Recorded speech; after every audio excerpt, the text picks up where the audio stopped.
How's everybody doing? Obviously, good to get a big home win Saturday night. Great crowd, great atmosphere in the stadium. Very pleased with the way our team played. Good to get to 2-1 on the season, and good to win that one the way we did. It's good to go into conference play with those kind of wins back to back.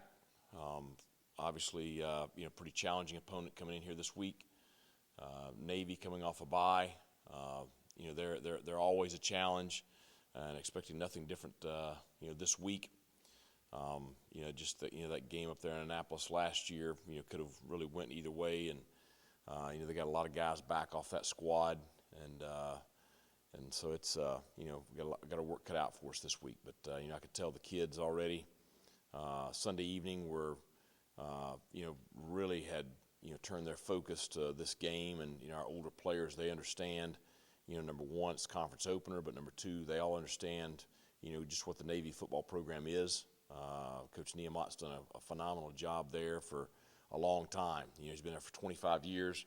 I think the last 15 as the head coach, and so they've just done a great job year in and year out. And so we know that we're going to be challenged Saturday night, and we're going to play our best game of the year to have a shot at getting a win. So you're looking forward to having another home game. Should be great weather. Finally getting some fall temperatures in here this weekend, and looking forward to a full house again, which should make it for a pretty rowdy environment. So should be a great matchup, and looking forward to it. Questions? You mentioned after the Campbell game, it's almost like a clock ticking type of deal to get ready for Yeah. such a unique offense. Do you feel like y'all, from a coaching perspective and preparation perspective, have done a good job at least catching on thus far? Well, the thing is, you knew ahead of time. I mean, you were going to have a regular work week, and it was going to be a challenge. So, we spent time this summer with our game plan. We literally practiced against Navy's offense every practice during preseason camp, every day. And then, we've been working it on Sunday nights, just trying to make sure our guys stayed, dialed into the game plan. So it's not like we're starting cold, which did help. Sunday we were able to, have a full kind of, at least go through the game plan against their offense. I think their defense presents its own challenges.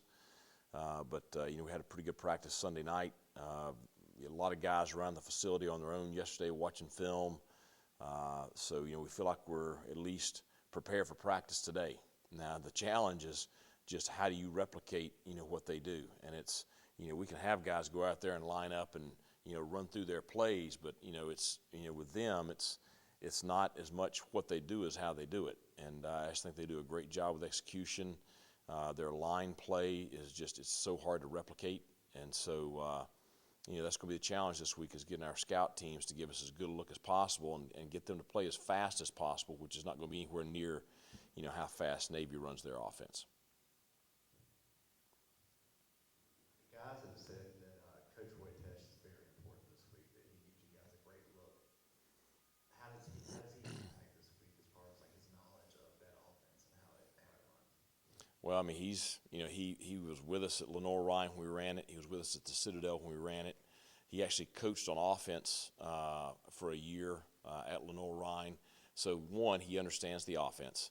But two, just, all that time coaching defensive line. I mean, when you run it, that's what you go against during spring practice. That's what you go against during preseason camp. We had multiple teams in both leagues that ran a similar offense, so he's got a lot of experience against it. The thing is, he has no eligibility left. None of the coaches do. So it's how good of a job can he do preparing his players to face that offense. That's the challenge. But, Roy, I don't care what job you give him. He's going to do a phenomenal job in preparation and make sure his guys are ready to play. And so I expect those guys to be prepared for Saturday night. Coach, you bring back a lot of starters from the last 2, 3, 4 years, so Navy's seen these guys a lot of times. Does that bring Yep. any added pressure this week as opposed to the previous 3 teams you played with not seeing a lot of those guys? Pressure for us? Yeah, Or, well, I mean, I think our guys our guys know what to expect. I mean, I don't know about pressure as much as I don't worry. Like I said, I don't worry as much about them not understanding what we're up against. I think that's is probably a positive more than any kind of a pressure thing. Just that our guys, I don't have to worry about them, not being ready to play. They know that we're going to have to play at a higher level this weekend to have a shot. And so just all those guys having those experiences. I mean, some of these guys were there on the field in Annapolis in 19, which is one of the most embarrassing losses in my coaching career. And then 20, we had the close loss here at home.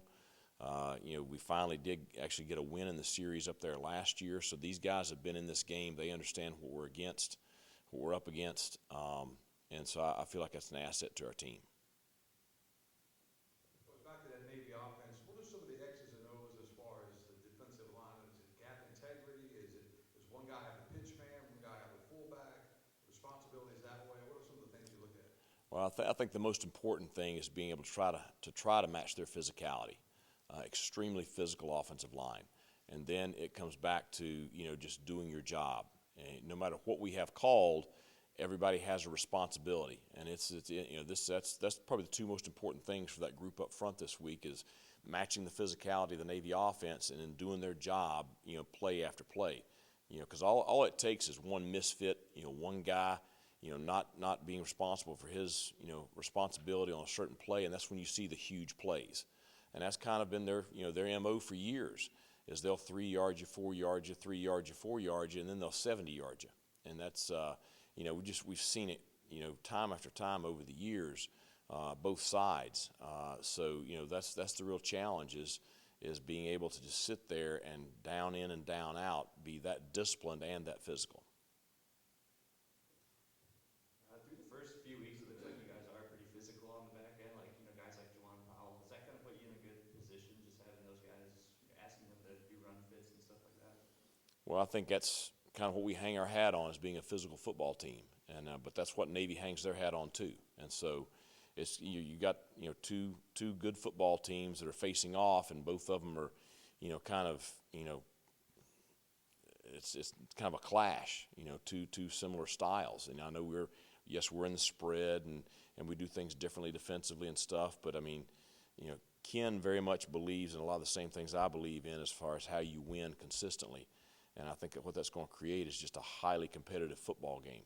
But we'll have to be at our best tackling and taking on blocks and just we're just going to have to be at our best Saturday night. How do you recalibrate that defense that's built on attacking to maybe not pin their ears back and play assignment football? How do you keep Red Carroll from calling them dogs, I guess is what I'm asking. No, I think they've got to pin their ears back and play assignment football. I think we've got to attack. If we don't attack Saturday night, we're going to get our face kicked in. I mean, that's what's going to happen. So we better attack, and we better pin our ears back, and we better go at them with everything we got.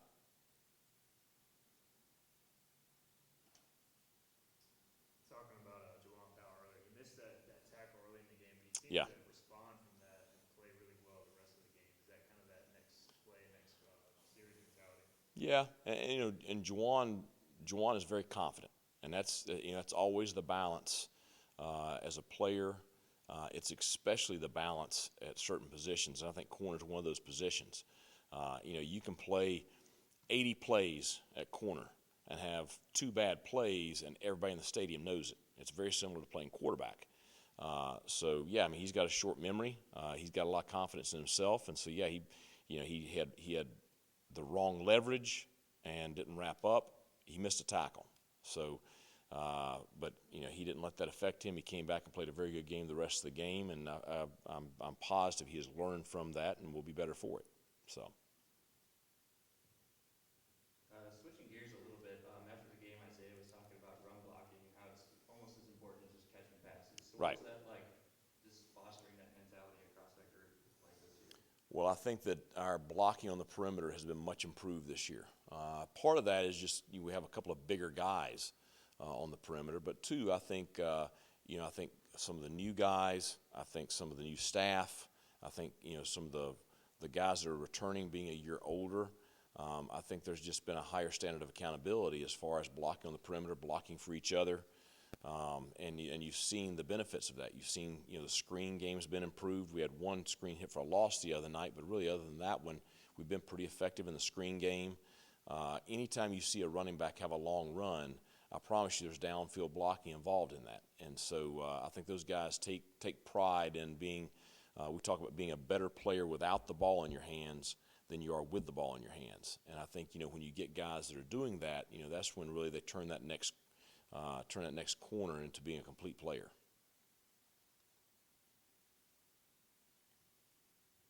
Coach, dating back to spring ball, you talked about J.D. Lampley. He'll probably play a lot for you guys. He has. How have you seen him kind of grow through 3 games as a freshman? Well, I think it's pretty impressive he's playing at the level he is as a true freshman. You just don't see that very much, especially on the lines, just because the speed and physicality is so much greater at this level than it is the high school level. But I think, J.D. being with us through the spring helps. I think, he's got some God-given ability. I mean, he's a big kid. He's a strong kid. He has, very good athleticism. He runs really well. He's smart. And he's got just something to him. I mean, he's got an edge to him. He plays with a chip on his shoulder. He plays with some toughness. Got a good motor.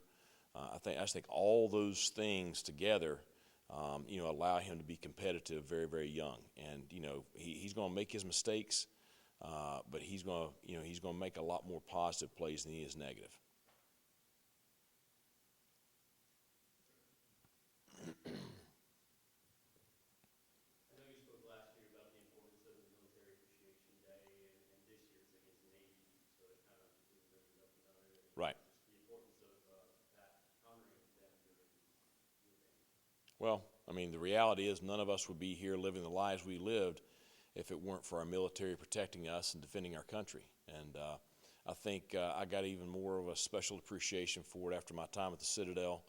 I have very close friends who are in various branches of the military, and we're going to have a lieutenant colonel come and be our motivational speaker Friday night as part of this week. And so I think it's something that's very important to us.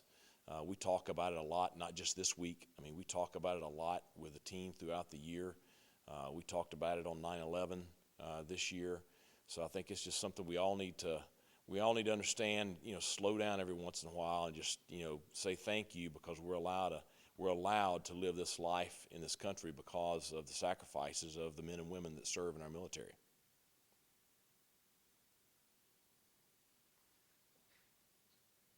Coach, I feel like I've asked you this in previous day of the games, but they're coming off a bye, as they seem to do when they play you guys. Just, do you kind of have to expect some wrinkles knowing that? Is that an extra challenge?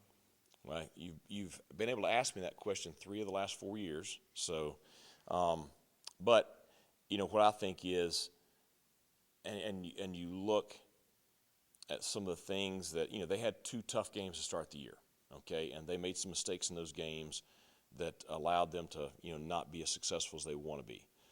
And like I said before, Coach Niemot has done a phenomenal job there. He is demanding. He has high expectations for how his teams play. So what I think is you're going to see a different Navy walk in here than what was on the field against Memphis. I mean, I can promise you. I mean, they are going to come in here like a well-oiled machine. That's just he and his coaches.